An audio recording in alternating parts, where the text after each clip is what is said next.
राम समर्थ श्रीराम. भाग 24. 5व्या अध्यायामध्ये तत्वविद म्हणजे तत्व जाणणारा काय जाणतो ते सांगतात.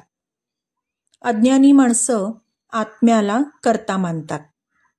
मी घर बांधलं, मी काम केलं, मी मोठं शिक्षण घेतलं वगैरे वगैरे. तत्वविद म्हणजे ज्ञानी माणूस अशा भ्रमामध्ये कधी नसतो. इथे काही गोष्टी समजून घेण्याच्या आहेत.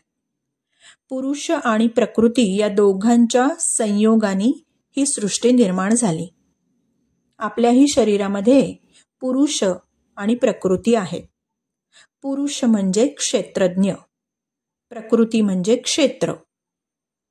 सामान्य भाषेत क्षेत्र म्हणजे शेत, आणि ते शेत राखणारा जो असतो तो शेतकरी, त्याला गीतेमध्ये क्षेत्रज्ञ म्हटलंय. मी शरीर असलो तरी शरीराला चालवणारं एक चैतन्य आहे. चैतन्य आहे म्हणून शरीराच्या क्रिया होतात. या क्रिया कोणाकडनं होतात? तर 5 ज्ञानेंद्रियांकडनं आणि 5 कर्मेंद्रियांकडनं. कोणती आहेत ही ज्ञानेंद्रिय? नेत्र, श्रोत्र, त्वचा, घ्राण, रसना. आणि कर्मेंद्रिय पाद, हस्त, वाक, उपस्थ आणि गुदा. नेत्रांनी पाहता येतं, श्रोत्र ऐकतात, त्वचा स्पर्श कळतो, घ्राण हुंगलं जातं, रसना खाल्लं जातं. या ज्ञानेंद्रियांच्या क्रिया झाल्या. आता कर्मेंद्रिय, पाद म्हणजे चालणं, हस्त ग्रहण करणं, वाक बोलणं, उपस्थ आणि गुदा मलमूत्रांचा त्याग करणं. या सर्व क्रिया कुणाच्या आधाराने होतात?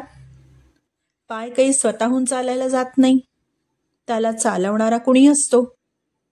वाक इंद्रियांनी बोललं जातं, पण बोलणं ही क्रिया त्या इंद्रियाकडून करवणारा कोणी अन्य असतो, हे तर मानावंच लागेल.